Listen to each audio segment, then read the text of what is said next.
Welcome to Hood Champion Boxing and Sports. In boxing, you find a way to win or you find a way to lose. In case you guys didn't know, Terence Crawford is into acting now. Bud Crawford is looking to be in the sequel to the movie CASTAWAY. You may hear him somewhere throughout the movie shouting, "Wilson!" And then he corrects himself and goes, "Earl Spence!" Earl Spence! Because Terence Crawford, and my man has been cast away, man, blackballed, man. He's been set aside. He is. Now, one thing that everyone needs to learn from this, right? You don't mess with Al Haymon. That's what you need to learn. Al Haymon will block you out, alienate you, ostracize you, set you aside. Al Haymon has the connections to where because look, he controls the welterweight division. You got Schaefer out there, right? Pro Bellum, right? You got a couple guys, but Al Haymon runs the welterweight division. Crawford can't, he learned his lesson. He came out there. He did what was best for him. You can't knock him. You can't knock him. He went out there and made his money. Made Al Haymon look like a fool. Talked about Al Haymon's personal situation. Didn't he? When they were talking about the man, something about his mom being sick. How many of you out here, right, would want this entire social media world to know if your mother or father, who's in an advanced age and who was sick, right, would want anyone to know your personal business or to know about your mother or father? You know what I'm saying? That's reason enough to say, you know what? I don't want nothing to do with this person. This person better never, ever come to me looking for any help or looking for me to sit there and do them any favors, right? But now, in addition to that, you look at the fact that there's a lot of time that was lost, that was wasted. Now, when we think about the fact that Terence Crawford has basically been cast away, right? They went full Tom Hanks on him, didn't they? My man is over there stranded on a WBO beach.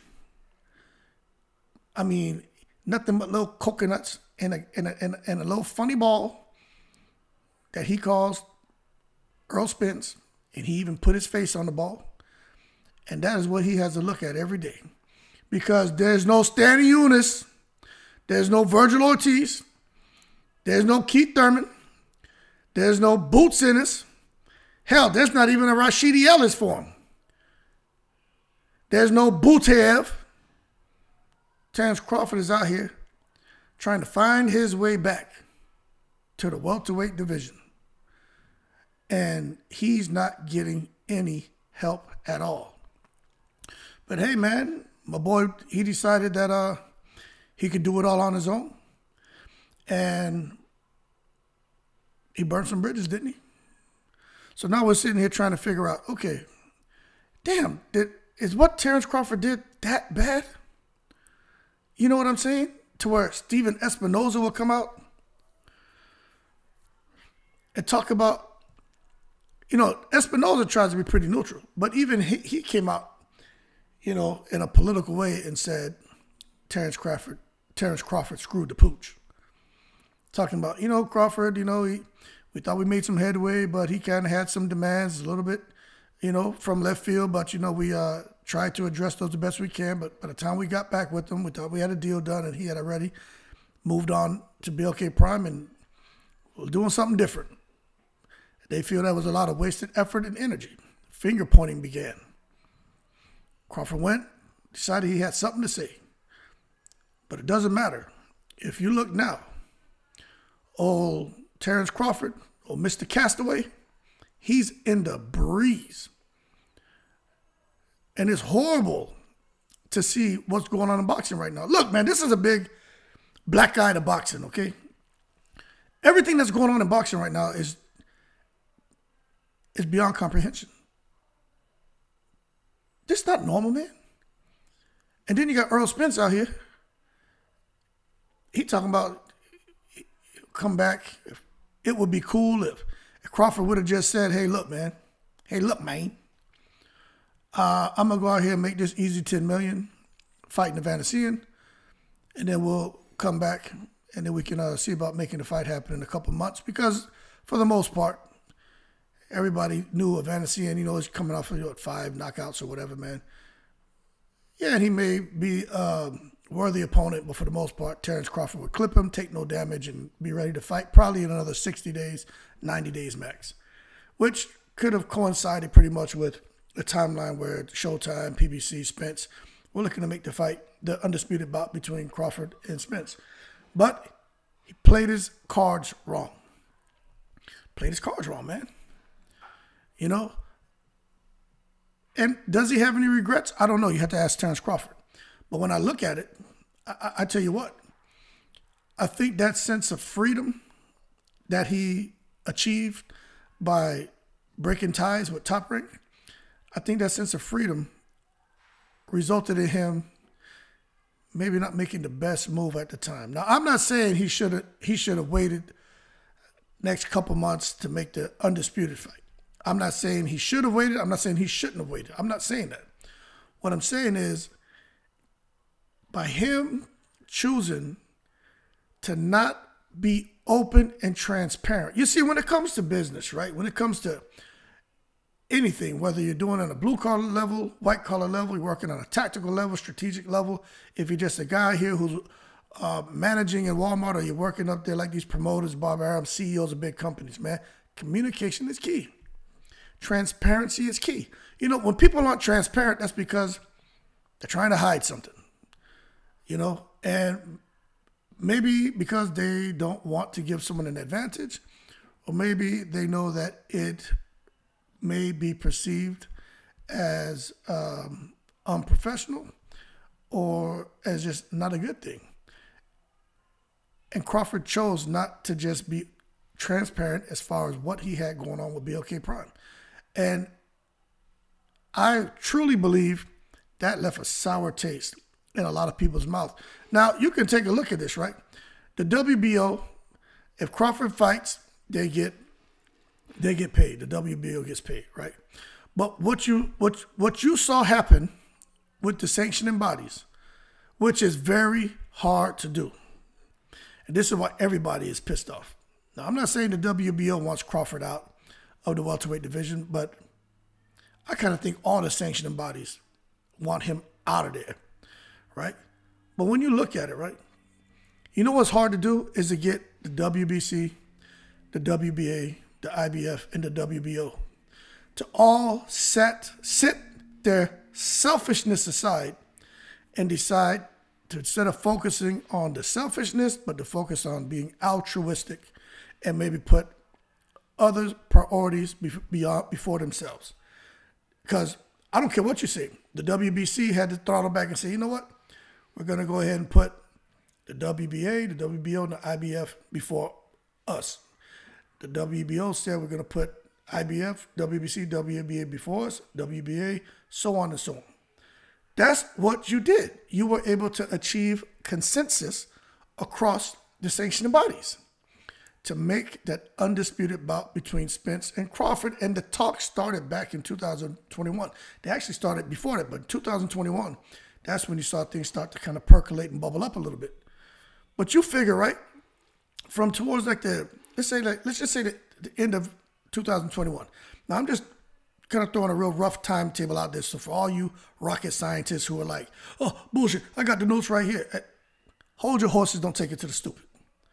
What I'm saying is, you figure from late 2021 all the way to where we are now, right? All that time has passed. These guys couldn't figure it out. They couldn't come to an agreement. We understand Spence had, he had fights middle of the year. Crawford had some a little bit earlier. Then he decided he wanted to have another fight. We understand there's things that happen, right? But you figure if they were able to have sorted things out and come to an agreement, they would have fought already. They probably would have already had the rematch. But then things getting pushed down the line, whether you want to say it's because Crawford didn't get the answers he wanted, or Crawford says Earl Spence and his team weren't responding, or someone wants to say, well, Al Heyman wanted to make sure Kinahan wasn't involved with Terence Crawford, so that pushed the negotiations back a little bit, or some of you want to say, well, nah, it's none of that. Showtime and all the networks and the sponsors who are interested, they wanted to try to wait to make sure they had everything firmed up so they could have a big announcement during the Super Bowl halftime show. See, these are all the things, moving pieces that were going on. Some of it may be rumors, some of it may be truth. Ask the fly on the wall. Only the fly on the wall knows, right? But you look at the fact that these sanctioning bodies would have had their belts defended probably twice already. And you look at how much money was lost. Now, remember, for those of you who are saying, oh, that's not a lot of money, hold your horses. Don't take it to the stupid. With an undisputed bout between these two guys who may be arguably the two best fighters right now. They just happen to be in the welterweight division, right? Earl Spence going into a fight against Terence Crawford. Terence Crawford against Earl Spence on their trunks. You don't think there's not going to be different endorsement deals? People who are going to pay them to put a name of their brand on their trunks, just like Mayweather. You don't think they would have came out there with all kind of patches on their trunks? Terence Crawford too. Now you may say, well, what does that matter? Because when these guys are in a championship fight, right, and there's a mode of revenue, or they're getting money somehow from someone, the sanctioning bodies get a percentage. A lot of you didn't even know that, did you? It's not the 3%. It's not the annual registration fee. It's not the other fees associated. I'm talking about sponsorship deals, etc. And those sanctioning bodies, any mode of revenue surrounding a fighter, championship level fight, sanctioning bodies are entitled to a certain percentage.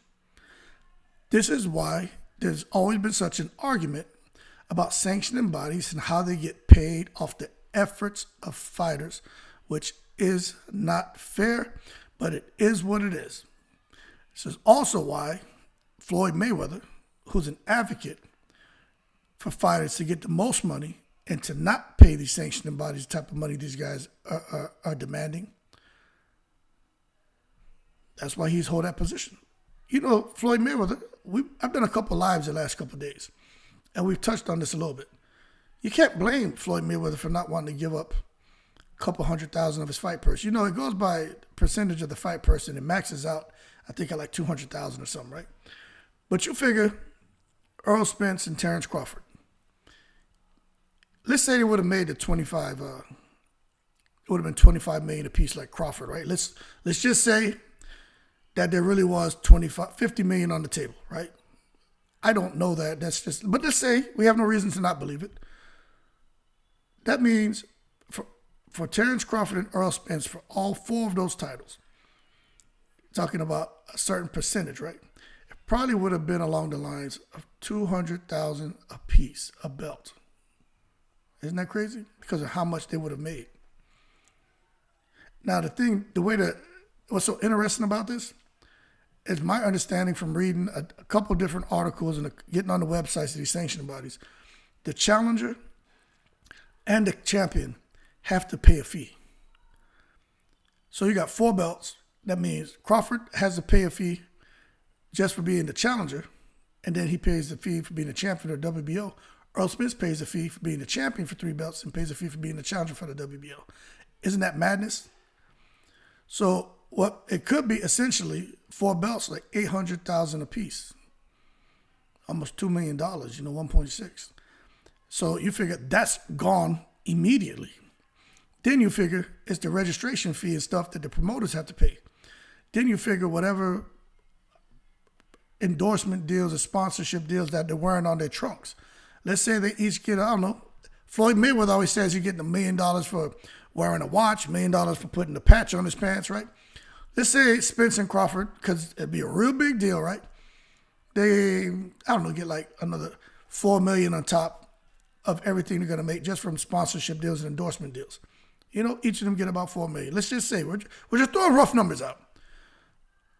That means the sanctioning bodies get a piece of that. So when we look at the sanctioning bodies and we're talking about how come they may be pissed off right now, because all they care about is money, man, and they are frustrated because they were really counting on these guys going forward and having this big fight. A lot of money they missed out on. That's why when you look at it right now, Terence Crawford, hey, I don't care what you say. I think everybody's working to just sit there, man, and blackball Crawford. I know the boxing fans are going to say, well, Crawford brought it on himself. He chose not to fight Spence. He went after the easy $10 million. Well, now he's got to figure it out on his own. No, I get you, but Earl Spence is suffering as well. You know, Earl Spence and Crawford, they went out there both and spoke very negatively about even going at an undisputed distinction. Neither one felt like they needed each other. Both of them talking about going to 154. And at this point, I think everyone is just tired. But the one who suffers the most is probably Crawford, because at least with Earl Spence, it's like I've said in the lives I've been doing, he has an uphill battle. If he beats Thurman, which is an if, and he chooses to continue at 147, right? It's like we've been saying. A lot of you guys already know this. His biggest fight is the scale. You really think Earl Spence wants to come back down and mess around and fight a guy like Virgil Ortiz? Or, shit, Stanley Unis? You think he wants to mess around and fight Boot Sinners? Right? We're talking about three different fights. That means 3 different times he's going to balloon back up to whatever weight he gets to and try to, you know, scale all the way back down to a weight where it's torture for him to get to. It ain't going to happen. So him and Terence Crawford. Let me tell you, Crawford is in the breeze, man. This whole thing about making a fight in 60 days, they did that to screw him. They didn't give them sufficient time to make a deal. You look at Eddie Hearn, Anthony Joshua, and Tyson Fury. Yeah, Eddie Hearn didn't really want Anthony Joshua to fight Tyson Fury because he didn't want Anthony Joshua to take another loss. But Eddie Hearn, although he's Fast Eddie and he'll lie, Eddie Hearn was kind of spot on about, hey, these type of deals, they don't happen within 30 days. They don't happen with 60 days. They take time. And I tend to believe that. So when we talk about a 60-day negotiation period, that's just ridiculous. Now, like we talked about in the lives, and this is for you guys who weren't able to attend the lives, right? Look, man, 30 of those 60 days are going to be wasted on communication, where it's just dead space, dead time, right? Dead spots in negotiations. But if these guys really want to make the fight, which I don't think, when I say these guys, I'm talking about the guys at the big top, the decision makers behind the scenes. They'd be talking right now. They have Crawford and his team, or just Crawford since he's his boss now, right? Or whoever the hell, Team Spence and Team Crawford, right?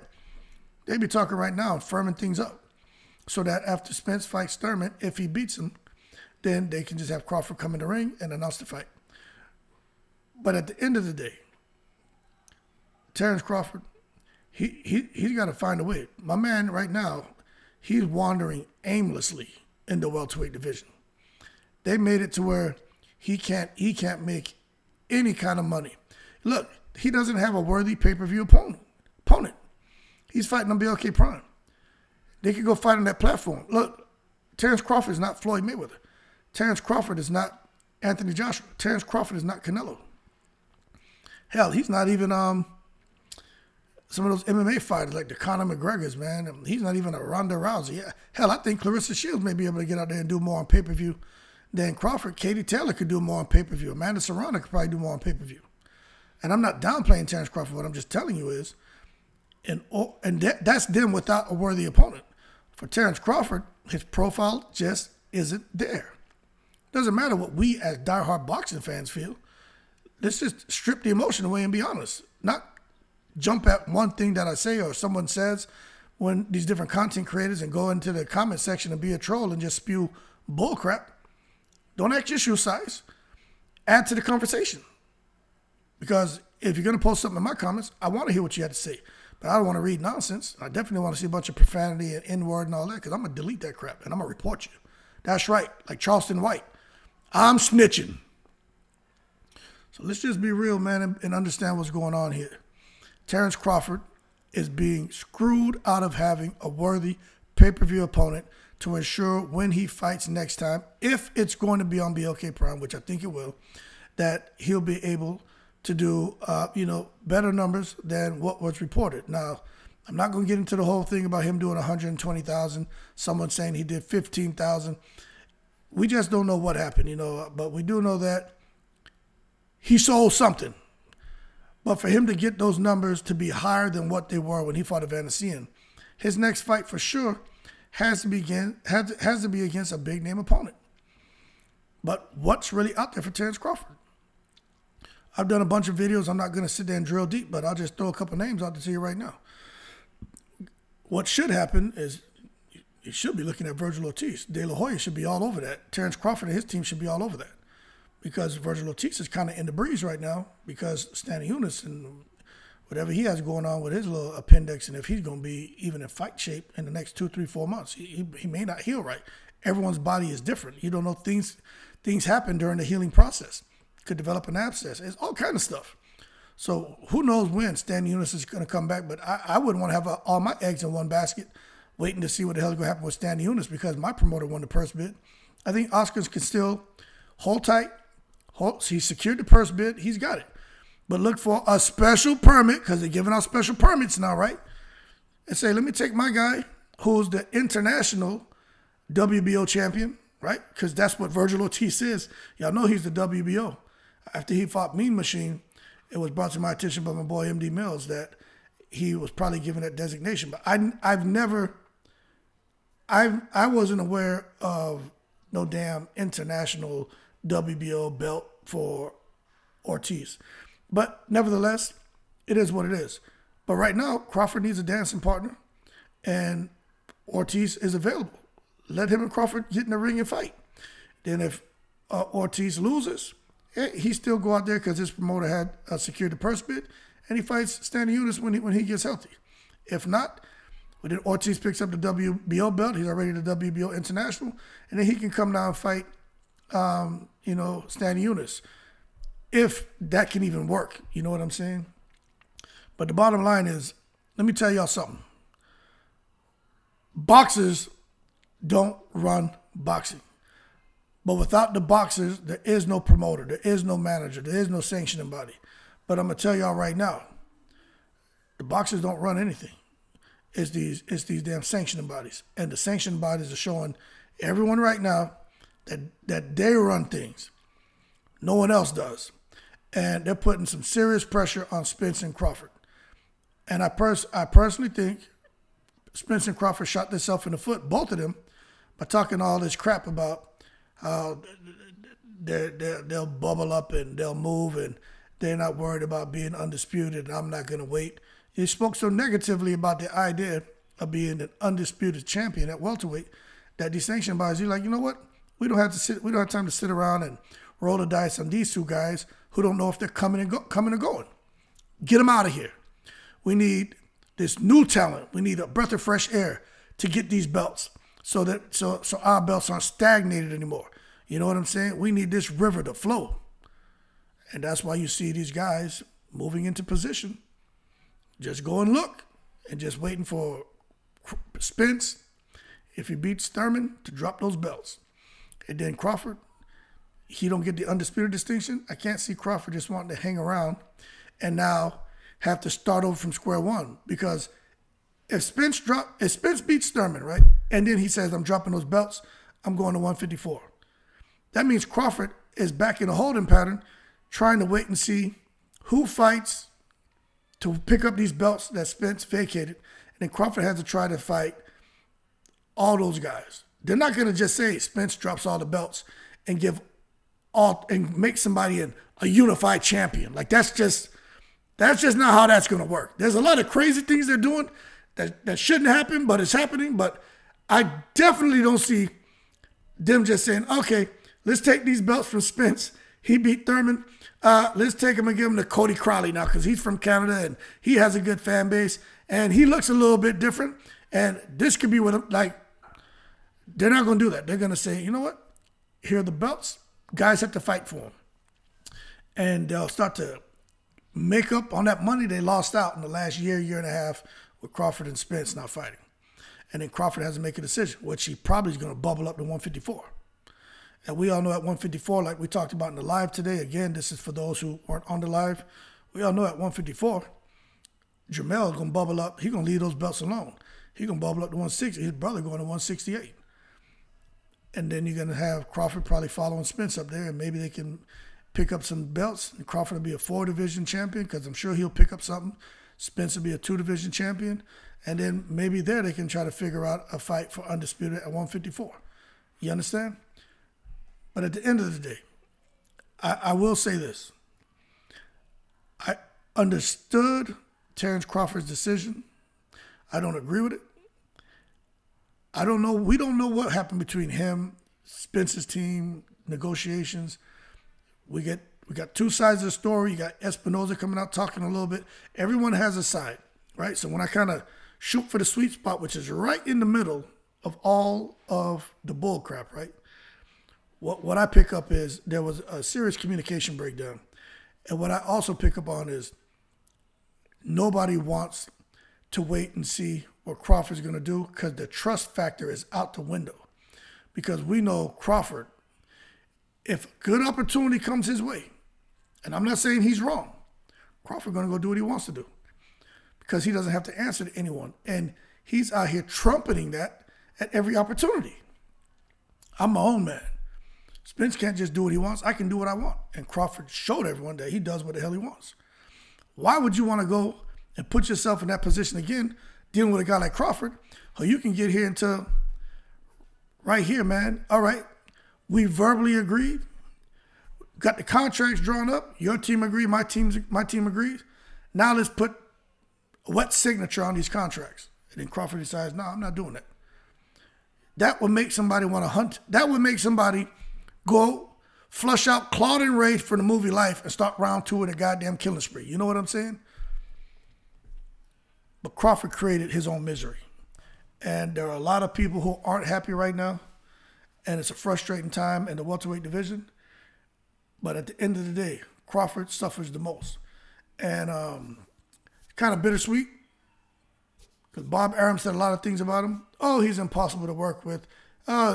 He doesn't self-promote, self-market. I'm trying to do it all. And this is coming from someone who says they don't know how to really market or promote, to the urban audience. Let's just cut through all the political bullcrap. Black fighters, you know what I'm saying? So now Crawford is out here in the breeze, and nobody really throwing this man a lifeline. You got BLK Prime. We'll see what happens with that going into the next fight. But I tell you right now, people, you can be frustrated with Crawford if you want. I can understand that. I think it's fair to be somewhat frustrated because we could have had the undisputed fight. Maybe they would have made a whole lot of money. They weren't going to give him a guarantee. The split was, wasn't in his favor. There's some things that were happening that was a little bit crazy, right? But to be honest with you, what do you think his guarantee would have been? You look at what the guarantees everybody's getting now. The way pay-per-view has performed, right? 500,000, 1 million, maybe 1.5. It's not like he and Spence were going to get $10 million guarantees. That money doesn't exist. But they probably would have got some kind of guarantee. What do you think their pay-per-view sales would have hit? When you really stop now and you kind of just look at the way pay-per-view numbers are being reported. Again, only the fly on the wall knows. Gervonta Davis, Floyd, what's his name? Wilder. When you look at those numbers, right? Makes you wonder what the hell is really going on here. Even Canelo and Triple G. What kind of numbers did they do? What's going on over there in the zone with their pay-per-views that they're doing? When you look at that, people aren't really hitting no 500,000, 1 million pay-per-view buys. Maybe these misfits of boxing, these YouTubers and these guys, maybe they're hitting that because they have a different fan base that just doesn't care. But when you look at it, as far as for us being the diehard boxing fans, our guys, yo man, that ship sailed. I think this is the year where we're gonna see boxing. Boxing gonna take a little bit of a nosedive. It already is. If you have to offer a guy a guarantee of $500,000 and say we'll give you 50% of the pay-per-view, and pay-per-view doesn't even do like 4 million, 5 million, and you're gonna give him 2 million of that, that's like 3 million maybe, 2.5, then the live gate, if he gets all of that, then that could bubble things up, just depending on if you're Tank Davis. But I could get him maybe up to about 5 million, opposed to where you're doing these projections with him if we sell 500,000. Now these guys are looking at $30-40 million. 50% of that, you know what I'm saying? So they're looking at another 20-30 million.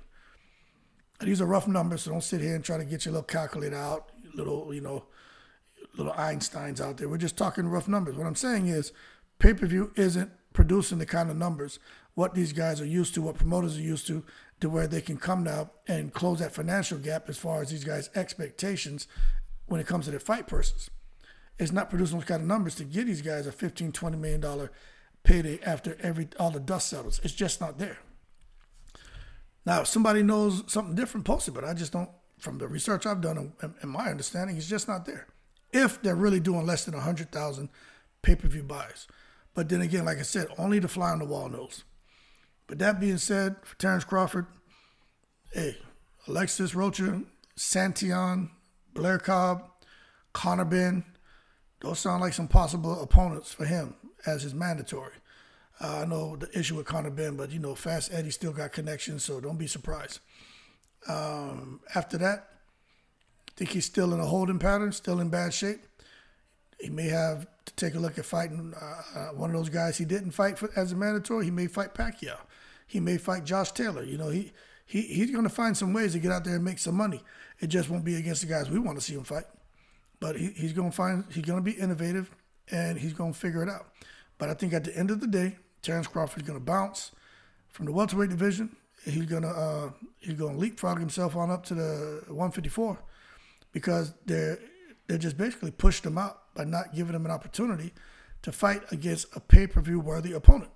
Earl Spence has all the pay-per-view worthy opponents, but look, he's over to Al Heyman. Al Heyman has the connections.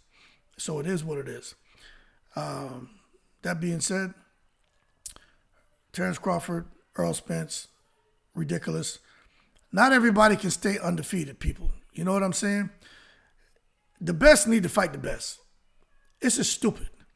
You saw Thurman and Porter fight. Thurman and Garcia fight. You know what I'm saying? And then Thurman after that, he got married, but he should have went right into a fight with a Crawford or a Spence. Thurman was getting it right. But when he disappeared from the sport of boxing, things just kind of fizzled out a little bit. We know Danny Garcia will fight anybody. He's up at 154 now. But Porter would have fought anybody. You know what I'm saying? But really, right now, what you're seeing with these guys is crazy. Can't blame them. And a lot of times you get fighters out there who don't want to fight them too. That's not their fault. Look at what's going on with Shakur Stevenson. Nobody wants to fight him. He's coming up from 130 to 135. He came in the room, it's like Suge Knight. You know what I'm saying? Oh, Suge is here. Oh, Shakur is here. Everybody got the hell out of Dodge, didn't they? So again, it is what it is. That being said, let me expand this because I'm about to tell y'all thank you. Appreciate y'all support. Like and subscribe. Consider donating to the channel. More to come on these guys. Shout out to the veterans, all 7 continents. As always, I'm in the breeze.